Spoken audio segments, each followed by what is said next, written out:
Good evening, dear friends.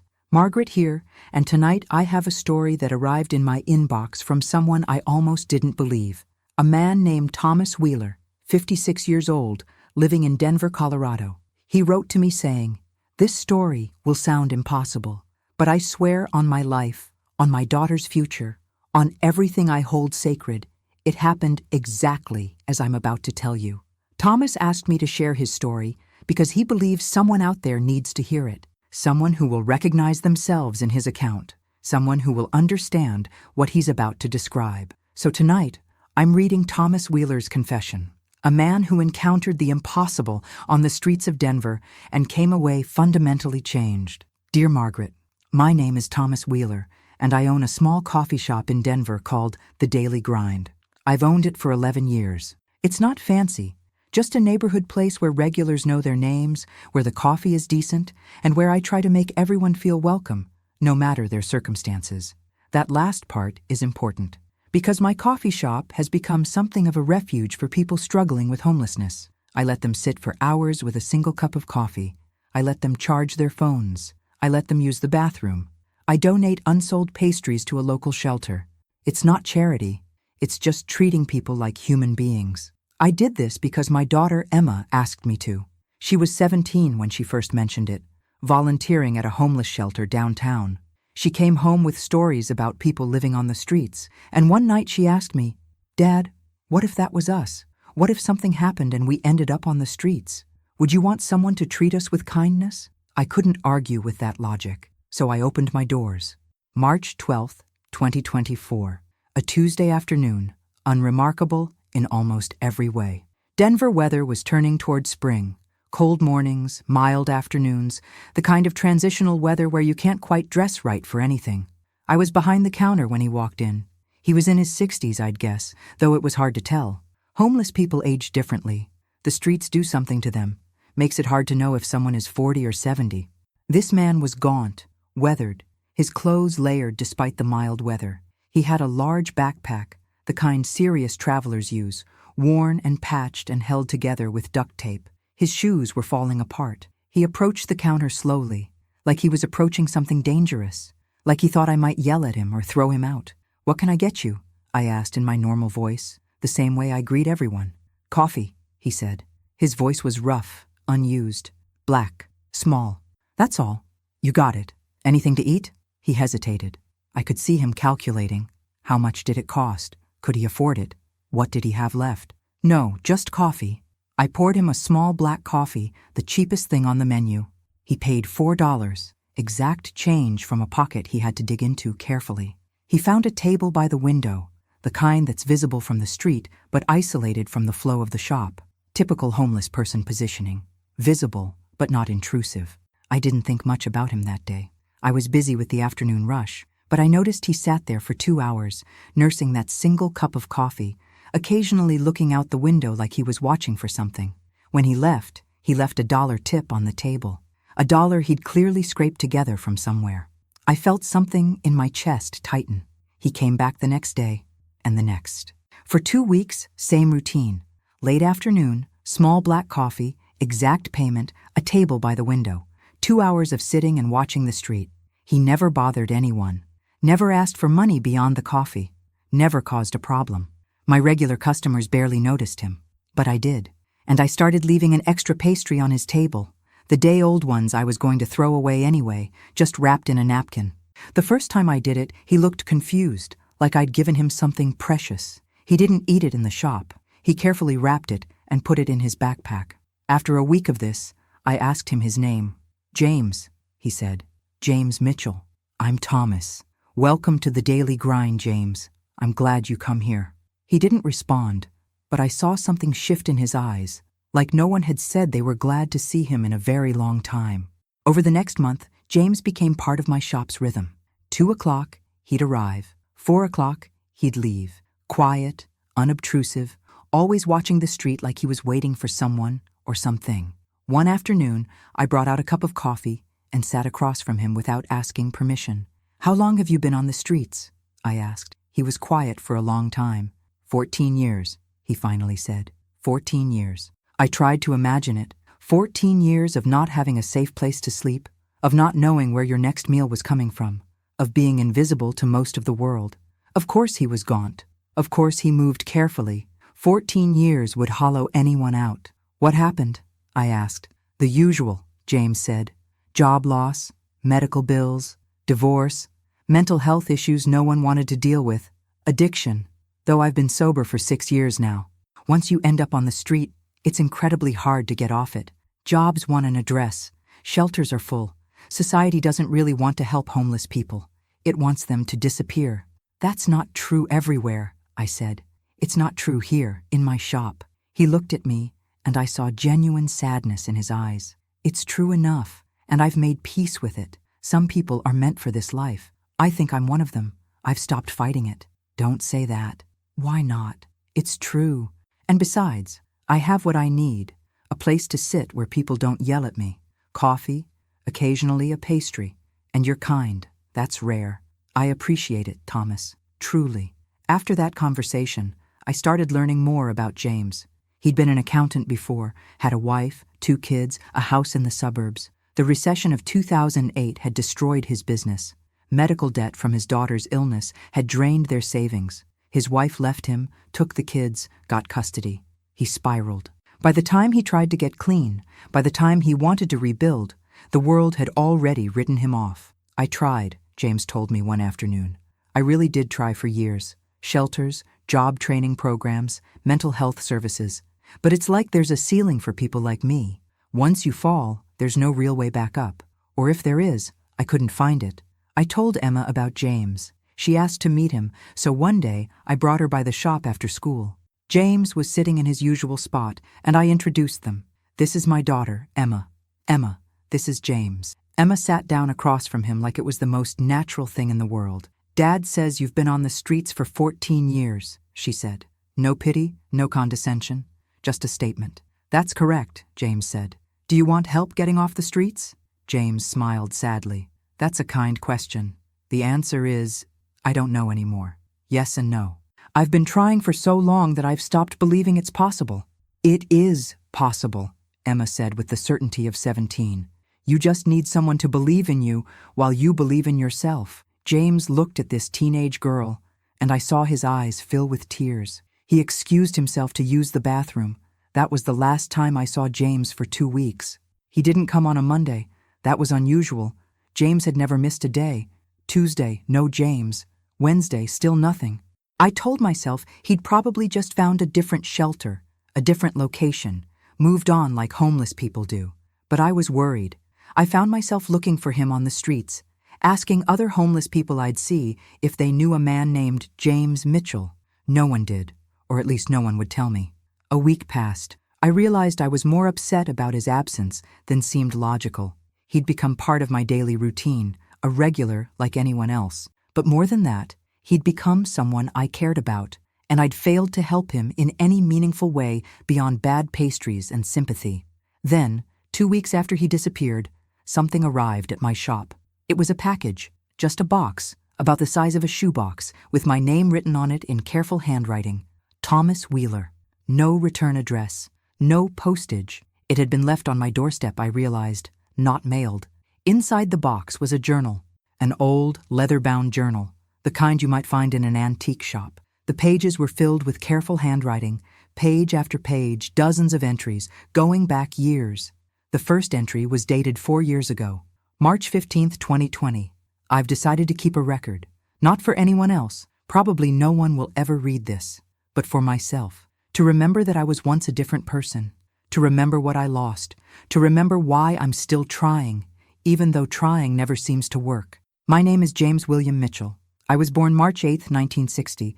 I was married to a woman named Sarah for 16 years. We had 2 children, Michael, born 1996, and Rebecca, born 1999. I was an accountant. I was good at my job. I had a house with a mortgage I was paying on time. I had a car. I had retirement savings. I had a life, and then I didn't. But before I disappeared, I want to write down what I remember, who I was, the good things, the people I loved. I don't want to become only the homeless man. I was someone before. I'll be someone again, even if no one else remembers. I flipped through the journal. Hundreds of pages, filled with memories, James's life, recorded in meticulous detail. Stories about his children, Michael's soccer games, Rebecca's dance recitals, details about his marriage, the good and the bad, descriptions of his work, his office, his colleagues, his struggles with depression, his attempts to get clean from alcohol, his failures and his small victories, and scattered throughout were letters, never sent, addressed to his ex-wife Sarah, to his son Michael, to his daughter Rebecca, letters apologizing for his failures, telling them he loved them, explaining why he'd become what he'd become. The final entry in the journal was dated March 10, 2024, 2 days before James disappeared. I've met someone, a man named Thomas. He owns a coffee shop, and he's kind to me for no reason except that he believes I'm a human being worth kindness. His daughter came in and spoke to me like I mattered, like I was someone. It's been a long time since I felt that.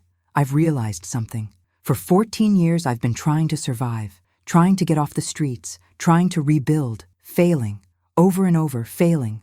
But maybe that's not what life is about. Maybe it's not about winning or losing. Maybe it's about the moments of connection, the people who see you, the times someone chooses kindness even when you haven't earned it. Thomas has shown me more kindness in a month than most people show in a lifetime. And he didn't do it to save me or fix me or make himself feel better. He just did it because it was the right thing to do. That's all any of us can do, really. Just the right thing. Just show up with kindness. I'm leaving tomorrow. I'm going to find Michael and Rebecca. I need to tell them goodbye properly, face to face. I need to tell them I love them. I need to tell them I'm sorry. I don't know if they'll want to see me. I don't know if they'll forgive me, but I have to try. At least once I have to try. And if I can't find them, I'll know at least that I was kind to people, that I tried to be better, that I mattered to someone, even briefly. That's enough. That has to be enough. James. I sat in my shop with this journal in my hands, and I cried, because I understood what had happened. James had taken his last bit of strength and his last bit of hope, and he'd gone to find his children, to say goodbye, to try to rebuild something of what he'd lost. I tried to trace him. I contacted the police, reported him missing. They weren't interested. Homeless men disappear all the time. I contacted shelters, social services, hospitals. No one had seen him. I read through the journal repeatedly, looking for clues about where his children might be. The entries mentioned Michael was interested in engineering. Rebecca had been thinking about art school, but no cities, no recent information, no way to track them down. I kept the journal on my shelf behind the register. Every morning, I'd look at it and wonder, did James find them? Did he get to say goodbye? Is he still alive? Did he find his way off the streets? And more importantly, why had he left the journal for me? What was he trying to tell me? Chapter 3. The Investigation. A month after the journal arrived, Emma did something that I probably should have done but hadn't thought of. She posted about James on social media. She wrote, "Looking for the family of James William Mitchell, born March 8, 1960. He was homeless in Denver and may have left the state to find his adult children, Michael and Rebecca Mitchell. If you know anything about this family or this man, please let me know. His story matters." Emma attached a photo of the journal entry and a description of James. Within hours, the post had been shared hundreds of times. By the next day, it had been shared thousands of times. And by the third day, a woman named Rebecca Chen had messaged Emma. "I think that might be my father," she'd written. "My biological father. I haven't seen him since I was 9 years old. Can you tell me more?" I met with Rebecca in person. She came to my coffee shop, and when I saw her walk through the door, I understood something immediately. She had James's eyes, the same gentle, sad eyes. Rebecca was 25 now, living in Boulder, working as a graphic designer. She told me her story, how her father had disappeared when she was 9, how her mother had told her he was sick and couldn't be around them anymore, how she'd grown up without him, imagining him as someone who didn't want her, how that belief had shaped her entire life, her insecurity, her difficulty with relationships, her fear of abandonment. "Is he still alive?" Rebecca asked. "Do you know?" "I don't know," I admitted. "He left me this." I showed her the journal. She read through it, crying silently. "He wrote to me," Rebecca said, pointing to one of the unsent letters. "All these things I needed to hear." He apologized. He said it wasn't my fault. He said he loved me. She looked up at me, tears streaming down her face. "I never got to read this. I never got to tell him I forgave him. "Can you help me find him?" I asked. Rebecca nodded. She tried to reach her brother Michael. They weren't close. She found his contact information through old family records. When she called him and explained what she'd found, he wept. "I thought he didn't care about us," Michael said. "I thought he was just a drunk who abandoned his family. But he wrote me all this. He tried to explain. He tried to say he was sorry." Together, Rebecca and Michael began searching. They contacted hospitals, shelters, police departments across the western United States. They posted on social media. They hired a private investigator. They were trying to find a man who'd been homeless for 14 years, who'd left Denver a month ago, and who they had no guarantee was even still alive. What they discovered broke my heart. On March 15th, 2024, 5 days after James disappeared, a man matching his description had been found unconscious in a park in New Mexico. He'd been taken to a hospital in Santa Fe, but he had no ID, no wallet, no way to identify himself. He'd been registered as a John Doe and placed in the county hospital. By March 18th, he'd died. Complications from pneumonia, malnutrition, and undiagnosed heart disease. The body was cremated as unclaimed remains. The hospital had no record of anything he'd said before he died. No records of any visitors. Nothing to indicate whether he'd made it to his children or not. Rebecca, Michael, and I stood in my coffee shop reading the hospital records together, and we all understood what had probably happened. James had left Denver, set out to find his children, gotten sick along the way, and died before he could reach them. He'd died alone, a homeless man with no one to claim his body, his name forgotten by the system that had failed him for 14 years. "There's one thing I don't understand," Rebecca said. "Why did he leave the journal for you? Why not hide it where Michael or I might find it? Why you?" I didn't have an answer, but I thought about it constantly. 3 weeks after we'd confirmed that the John Doe in New Mexico was almost certainly James, I received a second package at my shop, just like the first one. No postage, left on my doorstep. Inside was a handwritten letter, on regular notebook paper, in the same careful handwriting as the journal entries. The letter was addressed to me, and it was dated March 15th, 2024, the same day James was found unconscious in New Mexico. "Dear Thomas, I don't know if you'll ever understand this. I don't know if what I'm about to tell you is real or if I'm hallucinating from fever and exhaustion and my body finally giving up, but I have to try to explain. I left Denver looking for Michael and Rebecca. I've been driving south, following routes, checking towns. I got sick somewhere in New Mexico. I don't even remember which town. I collapsed in a park, and then something happened that I can't explain. I was lying on the ground, and I saw someone, a woman. She looked exactly like Sarah, my ex-wife, but also young again, the way she looked when I first met her. She was kneeling beside me, and she said my name. "James," she said, "it's okay. You can stop fighting now. You can rest." I wanted to tell her about our children, about how I needed to find them, but when I tried to speak, she put her hand on my chest. "They know," she said. "They know you love them. You've done enough. You can rest now." And then I was somewhere else, not a park, somewhere white and peaceful, and I saw Michael and Rebecca. They were older, Michael in his 20s, Rebecca in her 20s. They were smiling at me. "Hi, Dad," Michael said. "We got your messages," Rebecca said. "We know. We forgive you." I tried to hug them, but I couldn't quite reach them. There was something between us, not a wall, but a boundary, like they were on the other side and I was on this side. "I'm sorry," I said. "I'm so sorry I wasn't there." "We know," they said together. "But you're here now." And then I was back in the park, gasping, suffocating, pain everywhere, my body giving up. I don't know if that was real or fever-induced hallucination. I don't know if I was dying and my brain created a comforting narrative. But here's what I know for sure. Someone needs to get this letter to Thomas Wheeler in Denver. Someone needs to tell him that his kindness mattered. That because he saw me as a human being, I was able to believe, even briefly, even at the end, that I mattered too. I don't expect to survive this. My body is failing. I can feel it. But I want him to know that he changed my life, that in my final days on earth, I experienced a kindness that kept me human. If you're reading this, Thomas, thank you. Thank you for seeing me, for treating me with dignity, for showing your daughter what compassion looks like. I'm at peace now. whatever happens next. James Mitchell. The letter was dated March 15th, but I didn't receive it until April 11th, 3 weeks after it was written.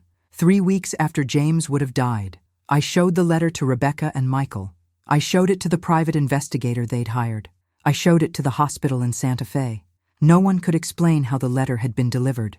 There was no postage. There was no record of it being mailed. No postal worker could account for it. The handwriting was definitely James's. Rebecca and Michael confirmed it was identical to entries in his journal. Someone had physically left it on my doorstep. But who? How? James was dead. He'd been cremated as unclaimed remains 3 weeks before the letter arrived. The only logical explanation was that James had given the letter to someone, maybe a stranger, maybe a hospital worker, maybe anyone, and that person had carried it and eventually delivered it. But we could find no one. We contacted the hospital again. They had no record of James giving anything to anyone. "This is impossible," Rebecca said, staring at the letter. "How did this get here?" And I couldn't answer her. I still can't. I've thought about this for 8 months now. I've had plenty of time to construct rational explanations. James could have mailed the letter himself before he died. There could be a postal delay. People could have lost the receipt. The postmark could be illegible or missing. James could have given the letter to someone, a hospital employee, a stranger, who forgot to mail it, but eventually did. That person could be untraceable. The chain of delivery could be too complex to reconstruct. James could have somehow survived. Maybe the body in New Mexico wasn't him. Maybe there was a mistake. Maybe he's out there somewhere, still alive, having mailed the letter to me before his supposed death. I've considered all these possibilities, and none of them feel quite right. Here's what I believe actually happened, though I can't prove it, and I won't ask anyone else to believe it. James was dying in that park in New Mexico. His body was failing. His mind was probably fragmenting. He was hallucinating or experiencing something beyond our normal understanding. A vision, a near-death experience, something. In his lucidity or delirium, he understood that he needed me to know something. He needed to tell me that I'd changed his life. He needed to reach out and say thank you. And somehow, through means I don't understand and can't explain, he got that message to me. Whether it was literal or metaphorical, whether the letter was physically written or somehow transmitted from whatever consciousness existed after his body died, whether it's explainable or impossible, I don't know. But I know this. I received a letter from a dead man. A letter dated March 15th, delivered 3 weeks after his death. A letter in his handwriting, with information he couldn't have known unless he'd somehow transcended his physical death. Is that supernatural? Maybe. Is it possible? I don't know.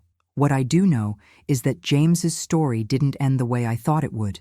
It didn't end in anonymous cremation and forgotten remains. It ended with his children finally knowing that he'd loved them. It ended with his message reaching someone who cared. It ended with his impact rippling forward, changing how I understand kindness and connection and what it means to matter in the world. Emma has continued the work James started. She's become an advocate for homeless services in Denver. She volunteers at shelters. She speaks at city council meetings about the need for better mental health services and housing programs. Rebecca and Michael have each made changes in their lives. Michael volunteers at homeless youth centers. Rebecca created a foundation providing funds to help people transition off the streets. And I still own The Daily Grind. I still leave day-old pastries for homeless people. I still treat them like human beings. All because of a man who sat in my shop drinking black coffee. A man who disappeared. A man who, somehow, impossibly, made sure I knew that he'd mattered. I'm writing to you now, Margaret, because I need people to know James's story. Not because I need them to believe the impossible, but because I need them to understand the consequences of kindness. When you treat a homeless person like they're human, like they matter, like they deserve dignity, you're doing more than being kind. You're changing how they see themselves. You're changing the trajectory of their life and potentially the lives of everyone connected to them. James mattered. His 14 years on the streets mattered. His decision to reach out to his children mattered. His impact on me, on Emma, on Rebecca and Michael, on everyone his story touches, that matters. I've spent my life building a coffee shop and trying to create a small space where people are treated well. I thought that was enough. I thought being kind to individuals was sufficient, even if society remained largely unkind to homeless people as a whole. Now I understand it's not either or. Individual kindness and systemic change. Both are necessary. Both create impact. James's letter, the one I still can't explain, the one that arrived 3 weeks after his death, is sitting in a frame on my wall. I don't talk about how it arrived. I don't need anyone to believe the impossible. What I ask them to believe is this: James was a person. He mattered. His children loved him. His impact continues. And if a homeless person walks into my shop, if I treat them with kindness, if I see them as human, maybe I'm not just changing their day. Maybe I'm changing the course of their entire life. Maybe I'm changing the lives of everyone they touch. James taught me that. Through his life, through his death, through a letter that arrived in a way I still don't understand. I don't know what the letter means. I don't know how it got to me. I don't know if James is alive somewhere or dead, if he found peace or suffered at the end. I don't know if there's an explanation I haven't considered. But I know this: he mattered. And so does every other person society has decided to forget. Thank you for letting me share his story, Margaret. Thank you for taking the time to listen. Because James deserves to be remembered, not as a homeless man who disappeared, but as a person who loved deeply, tried hard, and in the end, made sure the people he cared about knew they were loved. That's what matters. That's what lasts. With gratitude and wonder, Thomas Wheeler, Denver, Colorado. Margaret sets down the final pages, her eyes bright with unshed tears. That was Thomas Wheeler's story. That was James Mitchell, a man who mattered, even when the world said he didn't. I don't have answers for you about that letter, friends. I don't know how it arrived. I don't know if there's a rational explanation I'm missing. What I do know is that Thomas believes it happened. That his daughter Emma has spent the last year helping homeless people because of her encounter with James. That Rebecca and Michael have transformed their grief into purpose. That's the real story. Not the impossible letter, though that remains unexplained, but the very possible, very real impact of one person choosing kindness. To everyone listening who has ever given up on a homeless person, who has decided they weren't worth helping, who has walked past without seeing, I ask you to think about James. Think about what his life might have become if more people had shown him what Thomas showed him. We don't have to solve homelessness tonight. We don't have to fix everything. We just have to see people, to treat them with dignity, to acknowledge that they matter. That's all James asked for. That's what Thomas gave him. That's what saved him. Not from death, but from dying completely forgotten. So tonight, if you see someone struggling on the streets, show them what Thomas showed James. Show them that they matter. Show them that they're human. It might seem like a small thing. It might change everything. Good night, dear friends. And remember James Mitchell. Remember his name. Remember that he was here. Remember that he mattered. Until next time.